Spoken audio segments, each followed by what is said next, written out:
sir. Good morning. Please sit down. Thank you, sir. What can I do for you? പരസ്യം കണ്ടുവന്നതാണ്. എന്റെ പേര് ജലജ. പരസ്യം ശരിക്ക് വായിച്ചില്ലെന്ന് തോന്നുന്നു. പ്രായമായ സ്ത്രീയാണ് ആവശ്യം. നിങ്ങൾക്ക് അത്ര പ്രായമുണ്ടെന്ന് തോന്നുന്നില്ല. പ്രായത്തിനും ഡ്യൂട്ടിക്കും എന്താ ബന്ധം? എന്നെ ജോലിക്ക് പറ്റില്ലെങ്കിൽ sorry, I don't want to waste your time. No, please sit down. Let me see.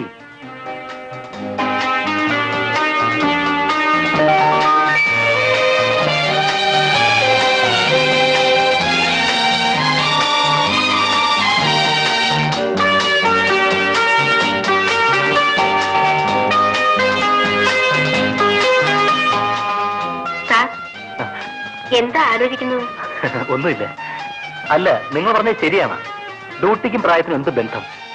ഇക്കാര്യത്തിൽ തീരുമാനം എടുക്കേണ്ടത് 60 വയസ്സ് പ്രായമുള്ള ഒരു സ്ത്രീയാണ്.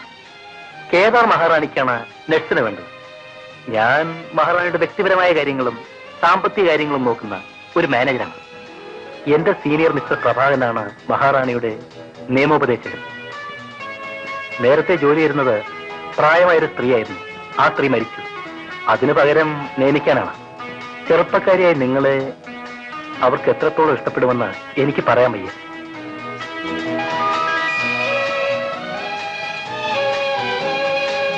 ഞാൻ ആലോചിക്കുന്നത് എന്തുകൊണ്ട് മിസ് ജലജയെ നിയമിച്ചുകൊടുന്നാണ്.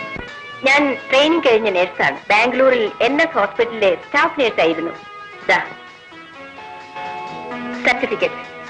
മദ്രാസിൽ ഡോക്ടർ സമ്പത്തിന്റെ നേഴ്സിംഗ് ഹോമിൽ ഞാൻ ജോലി ചെയ്തിട്ടുണ്ട്. ഡോക്ടർ സമ്പത്ത്? അതെ. അദ്ദേഹത്തിന്റെ സർട്ടിഫിക്കറ്റ് മറ്റോ ഉണ്ടോ? ഇല്ല. അദ്ദേഹത്തോട് ഞാൻ ഫോൺ ചെയ്ത് ചോദിച്ചോളാം. വേണ്ട, അദ്ദേഹം എന്നെ പറ്റി നല്ല അഭിപ്രായം പറയില്ല. എന്താ കാരണം?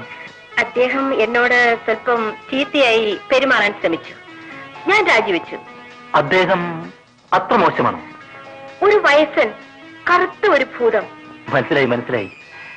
മിസ് ജലജയെ പോലെ മനോഹരിയായ ഒരു സ്ത്രീക്ക്. Thank you. പക്ഷേ I didn't like that fellow.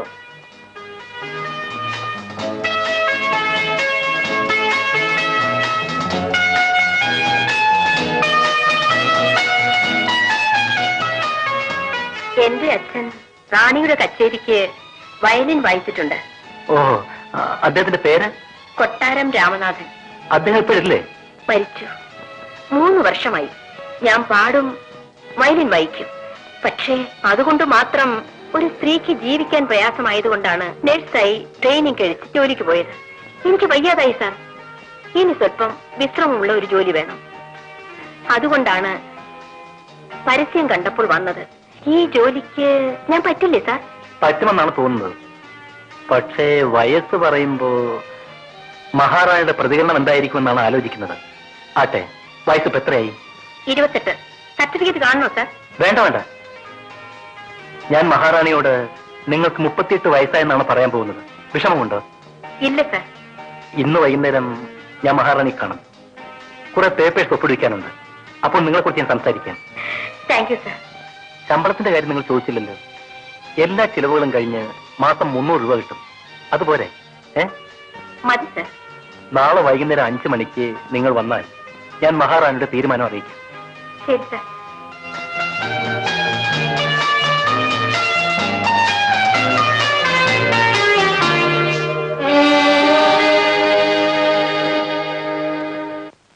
ഇവിടെ ഇവിടെയും വേണം. ഒന്നുകൂടി.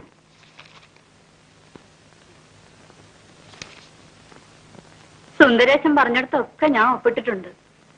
ഒന്നും എനിക്ക് കാണാൻ വയ്യന്നേ. സെക്യൂരിറ്റി ബോൺസ്, യൂണിറ്റ് ട്രസ്റ്റ്, ഇതിന്റെ പേപ്പേഴ്സ് ആണ്. പിന്നെ എസ്റ്റേറ്റിന്റെ ചില കറസ്പോണ്ടൻസും ഉണ്ട്.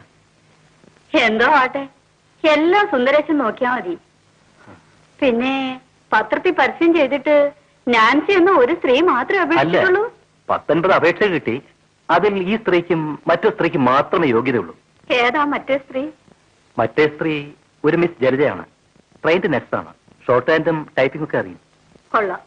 കൊട്ടാരം രാമനാഥന്റെ മകളാണ്. മഹാറാണിയുടെ കച്ചേരിക്കും അദ്ദേഹം വയലിൻ വായിച്ചെന്ന് പറഞ്ഞു. ശിവ, എന്താ ഈ കേക്കണേ? കൊട്ടാരം രാമനാഥനല്ലേ എന്റെ എല്ലാ കച്ചേരികൾക്കും വയലിൻ വായിച്ചിരുന്നേ. എന്തൊരു സുഖമായിരുന്നു കേൾക്കാനെന്നോ. എന്റെ ശരീരവും രാമനാഥന്റെ വയലിനും വേർതിരിച്ചറിയാൻ സാധിക്കില്ല. എല്ലാം ഇന്നലെ കഴിഞ്ഞ പോലെ തോന്നുന്നു. അദ്ദേഹം ജീവിച്ചിരിപ്പുണ്ടോ? ഇല്ല, 2-3 മാസം മുമ്പ് മരിച്ചുപോയി. കഷ്ടം കഷ്ടം. ഇതൊന്നും ഞാൻ അറിയണില്ല. അപ്പൊ പിന്നെ ആ കുട്ടി തന്നെ ആയിക്കോട്ടെ. ഒരു ചെറിയ കുഴപ്പമേ ഉള്ളൂ. എന്താ അത്?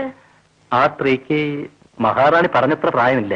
ഇവരുടെ കാര്യത്തിൽ അത് അത്ര സാരാക്കണ്ട. 2-3 മാസം ഇവിടെ എന്റെ കൂടെ നിൽക്കട്ടെ. പറ്റുമെങ്കിൽ പിന്നെ സ്ഥിരാക്കാം. എന്നാ ഞാൻ ഇറങ്ങട്ടെ. നിൽക്കൂ സുന്ദരേശ, എന്താ അത്ര ധൃതി? സ്വല്പം ജോലിയുണ്ട്. സുന്ദരേശന് എന്നും തിരക്കാം. വന്നാ ഉടനെ പോണം. എന്താ വല്ല ചെറുപ്പക്കാരി പെണ്ണുങ്ങളോടും കാത്തിരിക്കാൻ പറഞ്ഞിട്ടുണ്ടോ? മഹാറാണി, ഞാൻ അത്രക്കാരനല്ല. എനിക്ക് അതൊന്നും ഇഷ്ടമല്ല.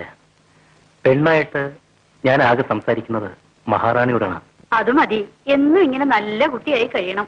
എന്തെങ്കിലും ചീത്തത്തരമുണ്ടെന്ന് കേട്ടാലേ ഞാൻ മുഖത്ത് നോക്കൂല. ഈ കോവിലകവുമായി ഒരു ബന്ധവും ഉണ്ടാവില്ല. ഈ കോവിലകവും തമ്പുരാട്ടിയുമായുള്ള ബന്ധം പോകാൻ ഞാൻ ഇടവരുത്തില്ല. ഞാൻ ഇറങ്ങട്ടെ.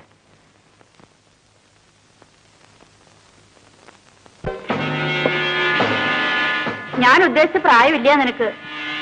സാരമില്ല, നീ എന്റെ കൂടെ ഒരു 3 മാസം നിൽക്കൂ, നോക്കട്ടെ. ഇനി നീ കുട്ടിയെ ചെന്ന് കാണൂ. അവൾക്കും പിടിക്കണ്ടേ? പിള്ളേ,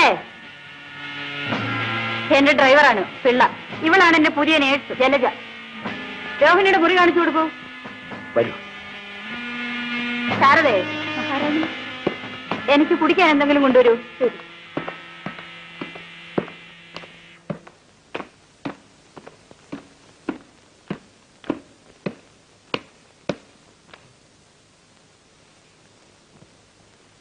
നമ്മുടെ 1-ാം ഘട്ടം പൂർത്തിയായി.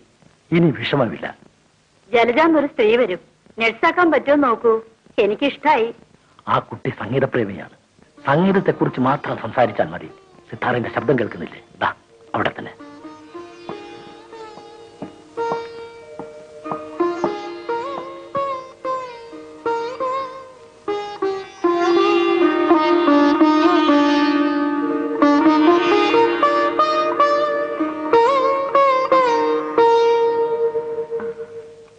ജലജയല്ലേ?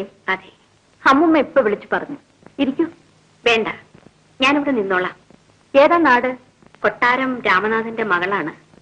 വയലിനിസ്റ്റ് രാമനാഥന്റെയോ? അതെ. അപ്പോൾ ജലജയ്ക്ക് സംഗീതം അറിയണമല്ലോ. കുറേശ്ശെ അറിയാം. തമ്പുരാട്ടി സിത്താർ വായിക്കുന്നത് ഞാൻ വരുമ്പോൾ കേട്ടു. മനോഹരമായിരിക്കുന്നു. ആരാ പഠിപ്പിച്ചത്? മാധവറാവു. സിത്താർ മാധവറാവോ? അതെ. അദ്ദേഹം മരിച്ചതിന് ശേഷം അദ്ദേഹത്തിന്റെ മകൻ ജയദേവനെ പഠിപ്പിച്ചത്. ശരി, പൊയ്ക്കോളൂ.